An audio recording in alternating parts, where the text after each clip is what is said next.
हाथी के बगल में पैदल चल रहा था और देश को संविधान का महात्म्य समझाने का सांकेतिक प्रयास कर रहा था। ये सौभाग्य भी मुझे प्राप्त हुआ था, क्योंकि हमारे लिए संविधान का महात्म्य क्या है। और आज 75 साल हुए हमें अवसर मिला, और मुझे याद है जब मैंने लोकसभा के पुराने सदन के अंदर जब 26 नवंबर को संविधान दिवस मनाने की बात कही थी, तब एक वरिष्ठ नेता ने सामने से आवाज उठाई थी कि 26 जनवरी तो है, 26 नवंबर की क्या जरूरत है। क्या भावना घर कर गई थी। ये बहुत पुरानी बात नहीं है, इसी सदन में मेरे सामने हुआ था। लेकिन आदरणीय सभापति जी, मेरे लिए खुशी की बात है कि इस विशेष सत्र में अच्छा होता, संविधान की शक्ति, संविधान की विविधताओं पर चर्चा होती, नई पीढ़ी को काम आता। लेकिन हर एक की अपनी अपनी मजबूरियां होती है, हर कोई अपना दुख किसी न किसी रूप में प्रकट करता रहता है। कईयों ने अपनी विफलताओं का दुख प्रकट किया है। अच्छा होता दलगत की भावनाओं से उठ करके देश हित में संविधान की चर्चा हुई होती, तो समृद्धि मिलती अनेक देश की नई पीढ़ी को। आदरणीय सभापति जी, मैं तो संविधान के प्रति विशेष आदर का भाव व्यक्त करना चाहूंगा कि संविधान की भावना थी कि मेरे जैसे अनेक लोग जो यहां पहुंच नहीं पाते, ये संविधान था जिसके कारण हम पहुंच पाए। क्योंकि हमारा कोई बैकग्राउंड नहीं था, हम यहां तक कैसे आते हैं। ये संविधान का सामर्थ्य था, जनता जनार्दन के आशीर्वाद थे। इतना बड़ा दायित्व, और मेरे जैसे बहुत लोग यहां भी हैं जिनका ऐसा कोई बैकग्राउंड नहीं है, यही एक सामान्य परिवार से आए हैं, और आज संविधान ने हमें यहां तक पहुंचाया है। और ये भी कितना बड़ा सौभाग्य है कि हमें देश ने इतना स्नेह दिया, एक बार नहीं, दो बार नहीं, 3 बार। ये हमारे संविधान के बिना संभव नहीं था। आदरणीय सभापति जी,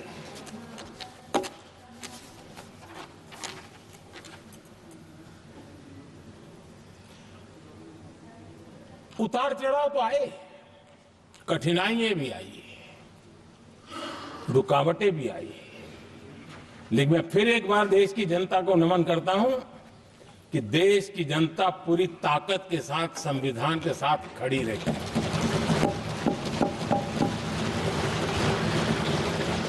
आदरणीय सभापति जी, मैं आज यहां किसी की व्यक्तिगत आलोचना करना नहीं चाहता हूं, लेकिन तथ्यों को देश के सामने रखना जरूरी है, और इसलिए मैं तथ्यों को रखना चाहता हूं। कांग्रेस के एक परिवार ने संविधान को चोट पहुंचाने में कोई कोर कसर नहीं छोड़ी है।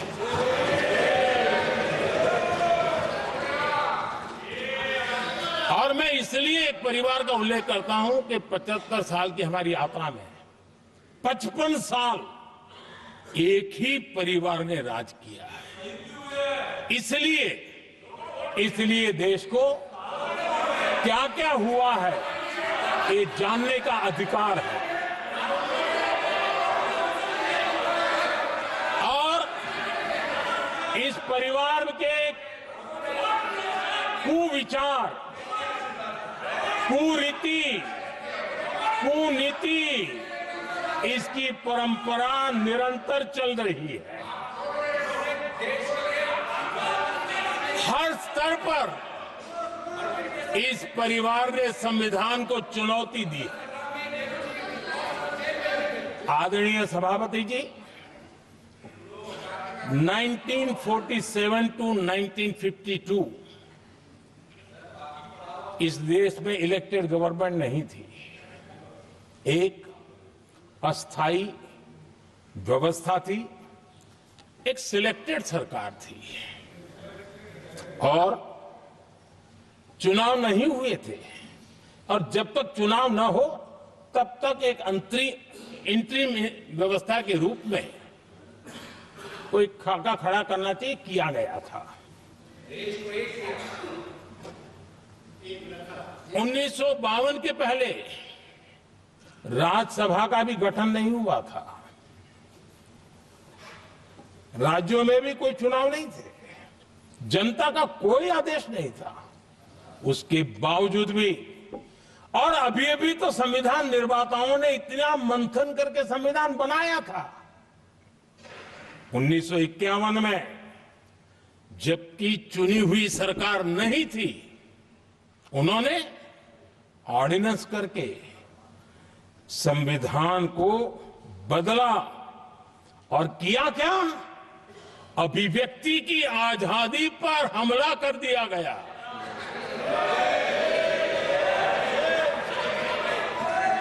और ये संविधान निर्माताओं का भी अपमान था, क्योंकि ऐसी बातें कोई संविधान सभा में नहीं आई होगी, ऐसा नहीं है, लेकिन वहां उनकी चली नहीं। तो बाद में जैसे ही मौका मिला, उन्होंने अभिव्यक्ति की इस आजादी को, उस पर उन्होंने हथौड़ा मार दिया। और ये संविधान निर्माताओं का घोर अपमान है। अपने मन की चीजें जो संविधान सभा के अंदर नहीं करवा पाए, वो उन्होंने पिछले दरवाजे से किया, और वो भी चुनी हुई सरकार के वो प्रधानमंत्री नहीं थे, उन्होंने पाप किया था। इतना ही नहीं, आदरणीय सभापति जी, उसी दौरान उस समय के प्रधानमंत्री पंडित नेहरू जी ने मुख्यमंत्रियों को एक चिट्ठी लिखी थी। उस चिट्ठी में उन्होंने लिखा था, नेहरू जी लिखते हैं, अगर संविधान हमारे, आगे नेहरू जी लिखते हैं, अगर संविधान हमारे रास्ते के बीच में आ जाए, ये नेहरू जी लिख रहे हैं, अगर संविधान हमारे रास्ते के बीच में आ जाए, आगे नेहरू जी कह रहे हैं, तो हर हाल में संविधान में परिवर्तन करना चाहिए। ये नेहरू जी ने मुख्यमंत्रियों को चिट्ठी लिखी।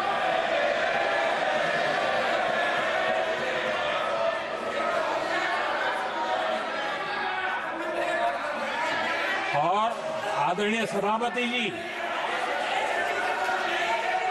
ये भी देखिए,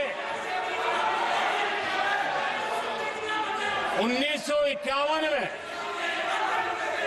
ये पाप किया गया, लेकिन देश चुप नहीं था।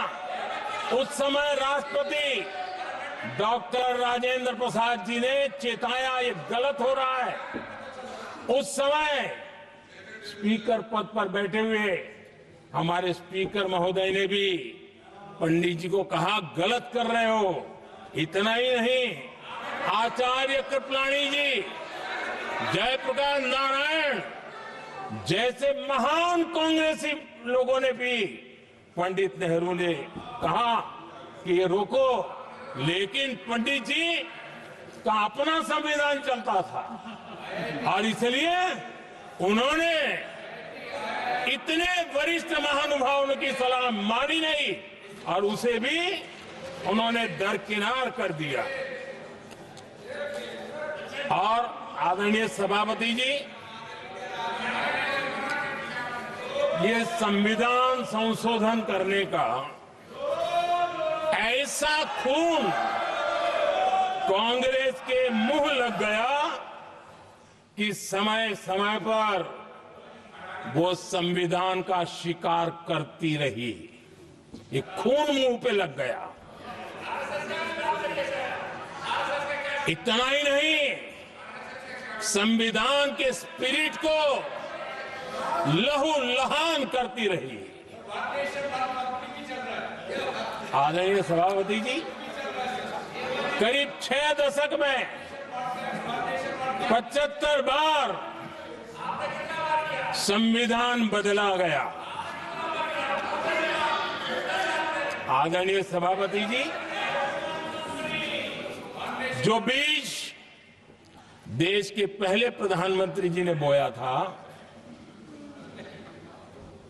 उस बीज को खाद पानी देने का काम एक और प्रधानमंत्री ने किया।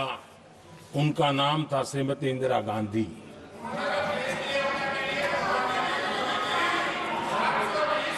जो पाप पहले प्रधानमंत्री करके गए और जो खून लग गया था 1971 में, सुप्रीम कोर्ट का एक फैसला आया था। उस सुप्रीम कोर्ट के फैसले को संविधान बदल करके पलट दिया गया और 71 में ये संविधान संशोधन किया गया था। और क्या था, उन्होंने हमारे देश की अदालत के पंख काट दिए थे और यहां पर तो किया था कि संसद संविधान के किसी भी आर्टिकल में जो मर्जी पड़े वो कर सकती है और अदालत उसकी तरफ देख भी नहीं सकती है। अदालत के सारे अधिकारों को छीन लिया गया था। ये पाप 1971 में उस समय की प्रधानमंत्री श्रीमती इंदिरा गांधी ने किया था।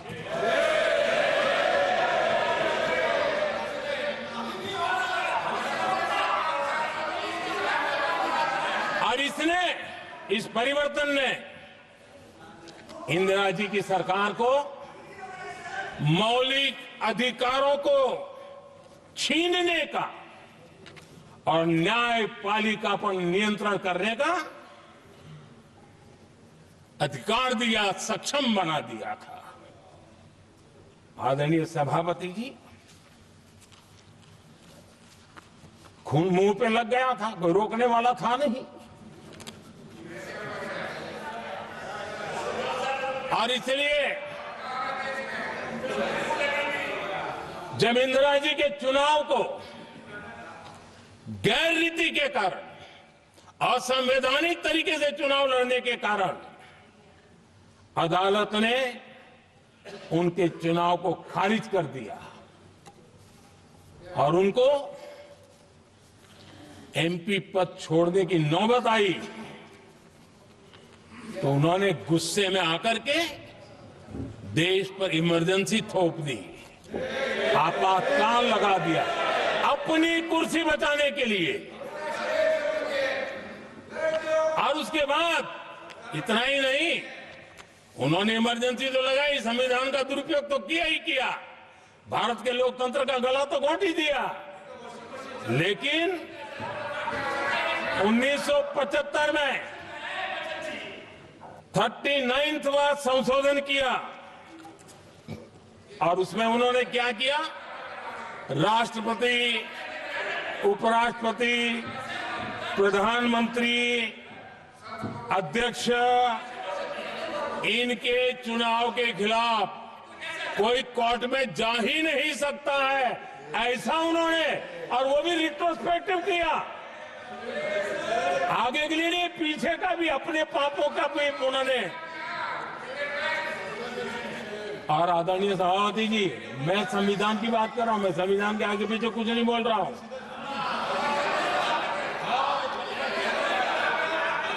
आदरणीय सभापति जी,